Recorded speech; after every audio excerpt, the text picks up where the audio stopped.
Ito naman daw kayo, Ayan, good morning. So, welcome to Cornerstone Training and Learning Center here in the Maria Aurora Province.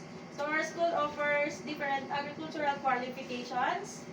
And I am your trainer. I am Jennifer Lacambladugay. I am a licensed agriculturist with graduate of BS Agriculture, major in Animal Science. So, I am a trainer in the different qualifications as presented in the PowerPoint presentation. So, again, trainees, I am reminding you that you are enrolled in Agricultural Crop Production NC2 with a nominal duration of 336 hours. No. So, but before that, I would like to check your attendance. Please fill out the necessary information needed in the attendance sheet. Are you done? Good na. Then, before we start our training, kunyari naka-off yan ha. Before we start our training, I have here the training need analysis form for me to determine your prior knowledge and for me to design the training that will be given to you. So here is the self-characteristic checklist which will identify your personal informations, and please answer this in 30 minutes. Done?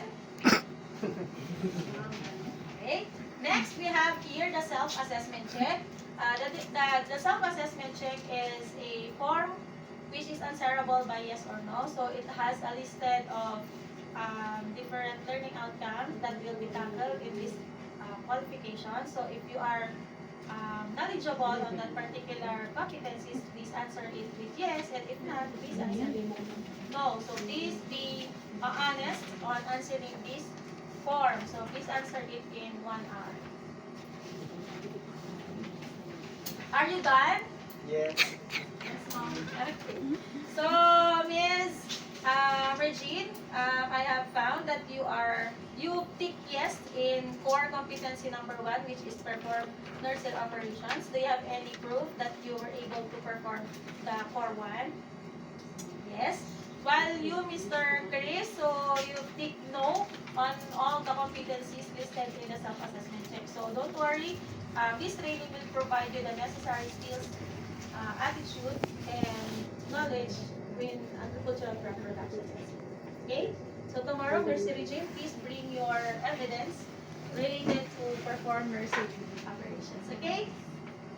And lastly, I will give you the pre-test. This is composed of 50 items, multiple choice. So please select the correct answers on each items and pass it after 2 hours.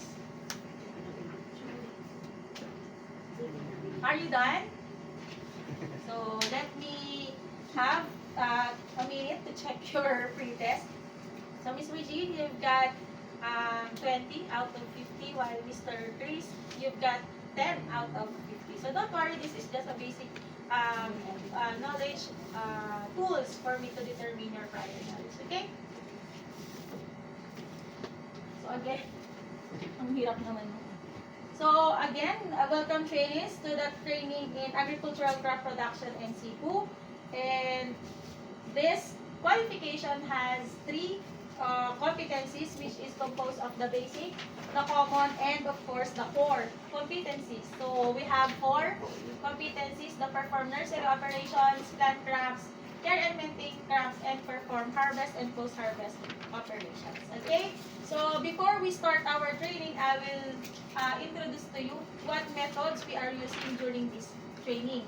So in the training under TVET program, so we will use the CBT or the competency-based training. Are you familiar with this? No? So as I'm discussing, so CBT is a training delivery approach that focuses on the development of the competency. So we will be focusing on the skills development related to agricultural crop production NC2.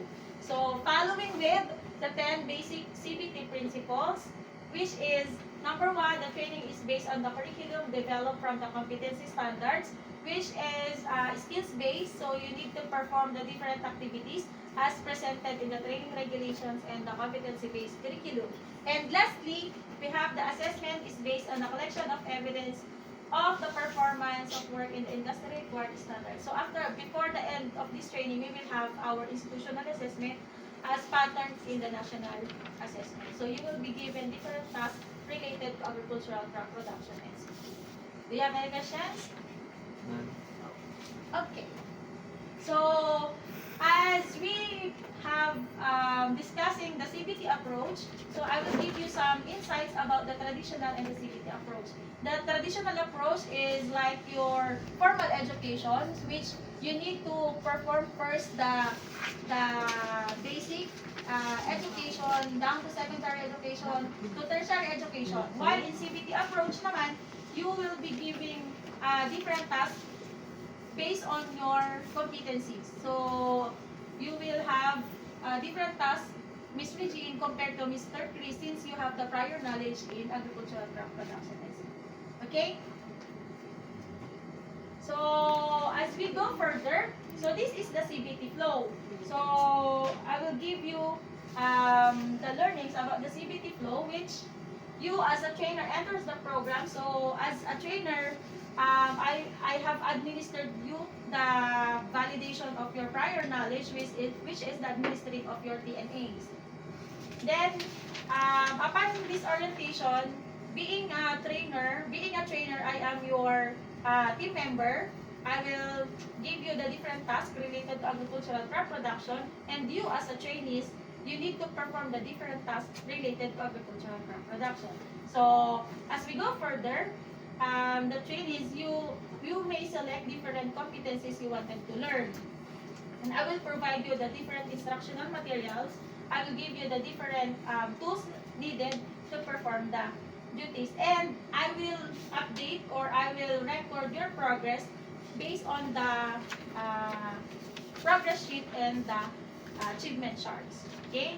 So, upon learning the different competencies in agricultural crop production, I will give you the different instructional materials like the CBNM, which is composed of information sheets, and you need to answer the self-check, and you need to pass the self-check by having an 80%, at least 80% of the scores in the answer key.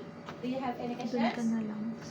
So, in mastering your skills and practicing your skills, you need to perform the different performance tasks, which is the task sheet, the job sheet, and the operational sheet. And upon in checking your performance, you need to rate your performance using the performance criteria checklist. And if you master the different unit of competencies in these qualifications, you will be undergo an institutional assessment. So the institutional assessment is the test for me to determine the level of mastery you've learned during this training. No. So you need to perform the institutional assessment, and if you pass the institutional assessment, you may now proceed to other unit of competency until you finish all the unit of competency on agricultural crop production. And if you finish all the unit of competency, which we have 5, you will now proceed to the institutional assessment for the full qualification. So, before you undergo the national assessment. So, if you were able to pass the institutional assessment, you will now exit the program and you will undergo the national assessment, and you may now claim your national certificates. Do you have any questions with the CBT flow? No, ma'am. Okay, so tomorrow, miss, so please stand up as we go to the different learning areas in the CBT. Kasi yun yung mga dati pa. So, stand up the link. So, we are here in the training, in the tawag dito, in the contextual learning area, which we have your different materials in learning the competencies. So we have here the CBLNs, other instructional materials such as manuals, operational procedures for you to learn the different tasks in the agricultural crop productions. Okay? So next we have in the learning resource area, which you will find the different books. Also, you may also learn here and read here your CBLNs.